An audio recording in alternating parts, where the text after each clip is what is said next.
আসসালামু আলাইকুম। Online job news বিডির পক্ষ থেকে জানাচ্ছি আন্তরিক শুভেচ্ছা ও স্বাগতম। তো বন্ধুরা, যারা সরকারি কর্মকর্তা কর্মচারী আছেন তাদের জন্য একটি বেশ বড় একটি সংবাদ। সেটা হচ্ছে সচিবালয় কর্মকর্তা কর্মচারীদের যে 4 ডিসেম্বর মহাসমাবেশ ছিল সেটা কিন্তু প্রত্যাহার করা হয়েছে। এখন এই প্রত্যাহার করা হয়েছে এটা কিন্তু আসলে খুশির সংবাদ না। মানে প্রত্যাহার যে কী জন্য করা হয়েছে সেটা হচ্ছে মূল পয়েন্ট।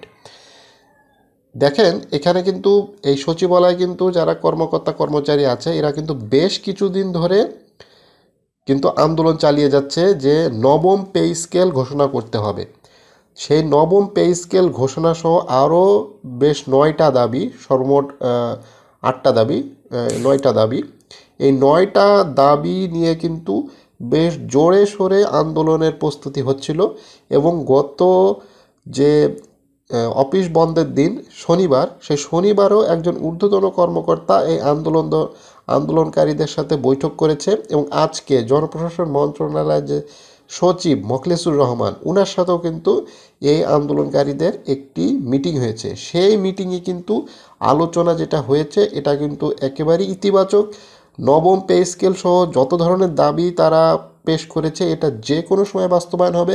সামনে যে উপদেষ্টা পরিষদ বৈঠক আছে এবং সামনে আরও যে সকল বৈঠক অনুষ্ঠিত হবে সেই সকল বৈঠকে কিন্তু এই দাবিগুলো উত্থাপন করা হবে। জনপ্রশাসন মন্ত্রণালয় কিন্তু একদম স্পষ্ট করে বলেছে যে তাদের যে দাবি ছিল নবম পে স্কেল, এটা কিন্তু যৌক্তিক দাবি এবং এই পে স্কেল ঘোষণা জন্য কিন্তু তারা কিন্তু খুবই আন্তরিক এবং সব ধরনের সাহায্য সহযোগিতা কিন্তু জনপ্রশাসন মন্ত্রণালয় থেকে করা হবে।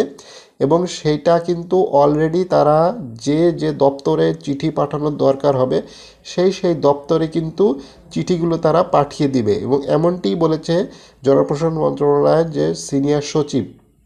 এবং তিনি যে এই যে সমাবেশ যে স্থগিত হয়েছে সেটার যে মূল দাবি সেটা হচ্ছে পে কমিশন গঠন, বৈষম্য, বেতন বৈষম্য দূর করা, 20 গ্রেডের পরিবর্তে 10 গ্রেড, 50% মহার্ঘ ভাতা, 100% পেনশন গ্র্যাচুইটি সহ 9 দফা দাবি ইতিবাচক আলোচনা হয়েছে। অর্থাৎ এই যে দাবিগুলা, তারা যে দাবিগুলা পেশ করেছে, এই পেশ করা কিন্তু একটা বড় ব্যাপার এবং তারা কিন্তু এই দাবির পক্ষে কিন্তু এখনও আছে।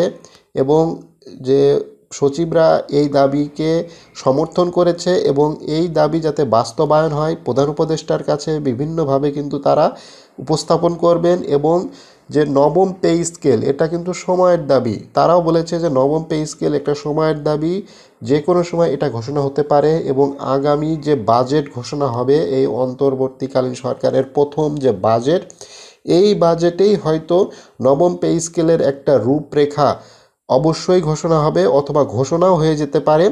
তেমনটি কিন্তু তারা আশাবাদ করতেছেন। এবং তারা কিন্তু যে মহাসমাবেশের ডাক দিয়েছিল সেই মহাসমাবেশ কিন্তু এখন স্থগিত করা হয়েছে। স্থগিত করার একটাই কারণ, তাদের যে আলোচনা সেই আলোচনা কিন্তু ইতিবাচক হয়েছে, যার কারণে কিন্তু এই মহাসমাবেশ কিন্তু স্থগিত করা হয়েছে। এখন শুধু মাঝে মাঝে এই ধরনের আলাপ আলোচনা চলতেই থাকবে। এবং সামনে যে বাজেট আছে সেই বাজেটে কিন্তু সরকারি কর্মকর্তা কর্মচারী যে দীর্ঘদিনের দাবি, যে পে স্কেল ঘোষণা করা, মহার্ঘ ভাতা প্লাস আরও যে সকল দাবি দাবা আছে সেইগুলো যাতে পূরণ করা। এবং এইটা কিন্তু এখন সময়ের দাবি, যে কোনো সময় এই দাবিগুলো কিন্তু বাস্তবায়ন হবে। তো এ সংক্রান্ত যে সচিব মহোদয় যে সকল কথাবার্তা বলেছেন সেই সকল কথাবার্তা আপনারা এখন শুনতে পারতেছেন।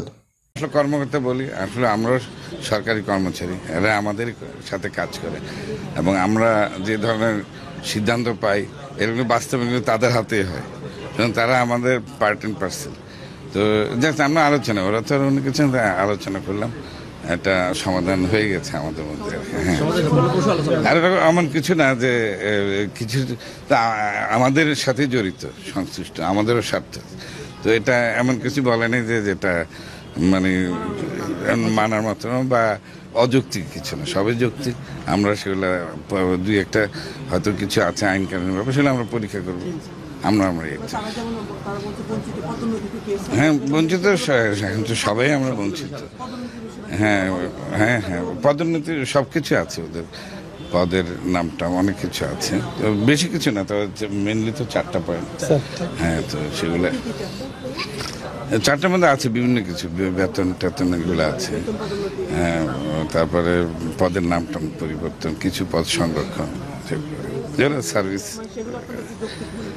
হ্যাঁ, তারা আমরা এগুলো অর্থ বিভাগ বেশি জড়িত, তারপরে জনপ্রশাসন আছে, তো জনপ্রশাসন সচিব মহোদয় চেয়ার করেছেন, উনি বলেছেন যেগুলো উনি উপরে যেগুলো দরকার প্রস্তাব সবগুলি উনি পাঠাবেন, পজিটিভলি এটা উনি করবেন আর কি।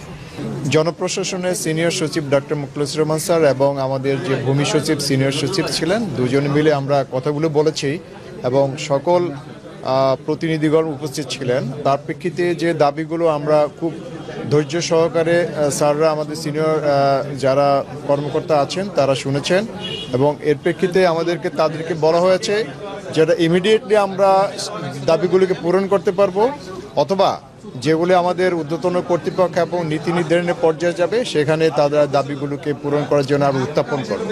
এর জন্য তার পিছনে যে সমস্ত যৌক্তিকতা আছে, আইনগত বিষয়গুলো আছে, সবগুলোকে ওনারা উপস্থাপন করবে এবং আমরা যে যে জায়গায় অর্থ বিভাগ আছে, জনপ্রশাসন মন্ত্রণালয় আছে, ক্যাবিনেট আছে এবং মাননীয় প্রধান উপদেষ্টা কার্যালয়, সব জায়গায় সেগুলিকে উপস্থাপন করব। তো এই যে তারা কথাগুলো বলল, এই কথাগুলো কিন্তু দেখেন সবগুলো কিন্তু ইতিবাচক কথা, এবং তারা যে সকল কথাগুলো বলেছেন সবগুলো ইতিবাচক কথা। তাদের কথা মানে খুবই আশা করা যায় যে খুব শিগগিরই একটি বড় সুখবর আসতে যাচ্ছে সরকারি কর্মকর্তা কর্মচারীদের জন্য, এবং তাদের যে দীর্ঘদিনের দাবি, বর্তমান যে দ্রব্যমূল্যের ঊর্ধ্বগতি, এই ঊর্ধ্বগতির কারণে যে বেতন তারা পাচ্ছে, বিশেষ করে 11 থেকে 20তম গ্রেডে যে সকল কর্মচারী আছে তাদের জীবন কিন্তু খুবই দুর্বিষহ। সে সকল কর্মচারী কিন্তু এখন তারা স্বপ্ন দেখতে পারে খুব শিগগিরই যে সামনের বাজেটেই হয়তো একটা সুখবর আসতে চলেছে। সরকারি কর্মকর্তা কর্মচারীর কিন্তু নতুন পে স্কেল ঘোষণা হওয়ার সম্ভাবনা খুবই প্রবল, যে কোনো সময় এটা হয়ে যেতে পারে। তো এই ধরনের ভিডিও দেখার জন্য অবশ্যই এই চ্যানেলটি লাইক করে রাখতে পারেন, আর এই ভিডিওটা যদি অবশ্যই ফেসবুক থেকে দেখেন, online job news BD Facebook যে পেজ আছে সেটা ফলো করে রাখবেন।